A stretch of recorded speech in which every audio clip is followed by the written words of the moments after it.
पुराने ज़माने की बात है कि इटली में एक बादशाह की हुकूमत थी जो अपनी हुकूमत और दौलत के घमंड में गरीबों से बात करना भी पसंद ना करता था।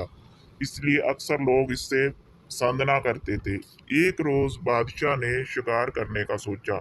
बादशाह शिकार पर गया। उसने किसी जंगल में जानवर का पीछा किया। वो पीछा कर रहा था कि उसका घोड़ा बेकाबू होकर उससे छूट गया और बहुत दूर निकल गया और बादशाह तनहा रह गया। इतने में एक किसान ने बादशाह के घोड़े की रकाब पकड़ ली। इसकी शक्ल हूबहू बादशाह से मिलती थी।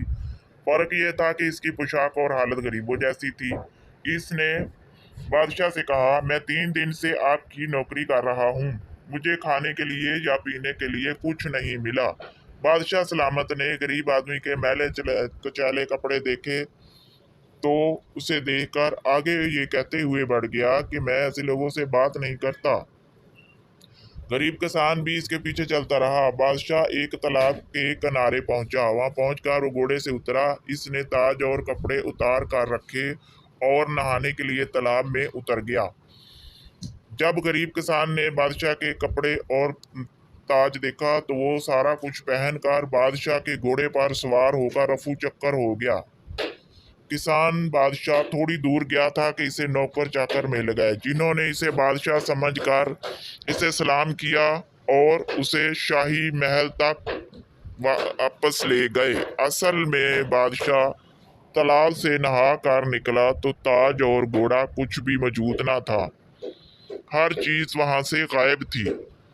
नाचार बादशाह ने वही गरीब के कपड़े पहने और कई दिन तक भूखा और फिक्रो फाका से जंगलों में धक्के खाता रहा।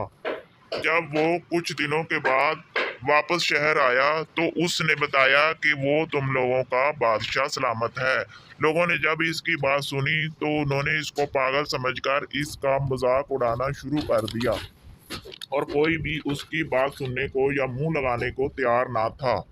जब किसान बादशाह ने उसे देखा तो उसने कहा कि इसकी मैंने आपको इसलिए सजा दी है कि तुम बहुत घमंडी थे और किसी की बात नहीं सुनते थे।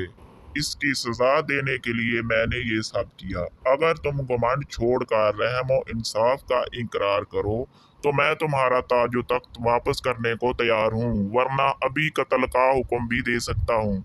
ये सुनकर बादशाह ने आजिज़ी और नदामत के साथ अपनी गलती तस्लीम की और किसान ने इसे तख्तो ताज वापस दे दिया और किसान वापस घर चला गया। जिसके बाद बादशाह ने अपनी इस्लाह की और चंद दिनों में इसकी नेकी का डंका दूर दूर तक बजने लगा।